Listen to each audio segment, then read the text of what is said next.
Lenny was obviously somewhat trained, and I was in awe of his feel and control. My teachers back then were my punk rock records.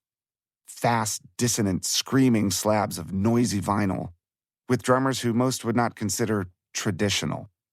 But their crude brilliance was undeniable, and I will always owe so much to these unsung heroes of the underground punk rock scene. Drummers like Ivor Hansen, Earl Hudson, Jeff Nelson, Bill Stevenson, Reed Mullen, D.H. Peligro, John Wright. The list is painfully long.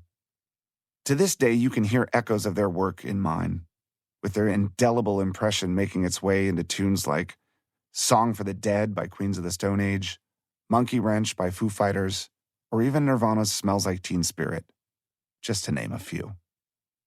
All those musicians were seemingly worlds away from Lenny's scene, but one thing they all had in common was that same feeling of beautiful, structured chaos that I loved each Sunday at One Step Down.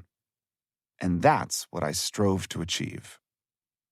One humid summer afternoon, my mother and I decided to celebrate her birthday by taking in another weekly jazz workshop at the club. It had quickly become our thing, one that I still look back on today with fond memories. None of my other friends actually hung out with their parents, especially not at a fucking jazz club in downtown D.C., so it made me think she was intrinsically cool. And this was another way of strengthening our bond. In the age of Generation X, of divorce and dysfunction, we were actually friends. Still are. That particular day, after a few baskets of fries and a few sets from Lawrence Wheatley's quartet, my mother turned to me and asked, "David, would you go up and sit in with the band as a birthday present to me?"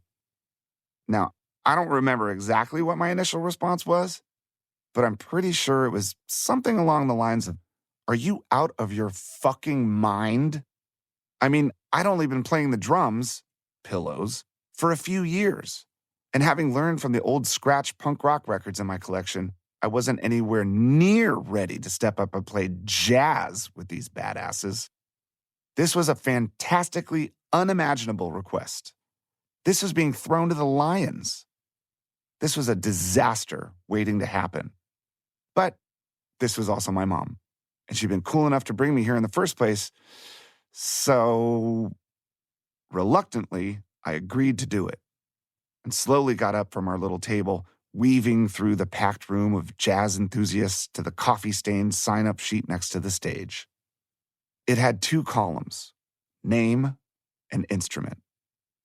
I read through the list of other seemingly accomplished musicians' names on the list and, with pen shaking in hand, quickly scribbled David Grohl, drums. I felt like I was signing my own death warrant. I stumbled back to our table in a daze, feeling all eyes on me as I sat down and immediately started sweating through my ripped jeans and punk rock t-shirt. What had I just done?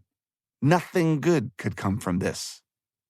The minutes seemed like hours as musician after amazing musician was called up to entertain those hallowed walls and hardened ears.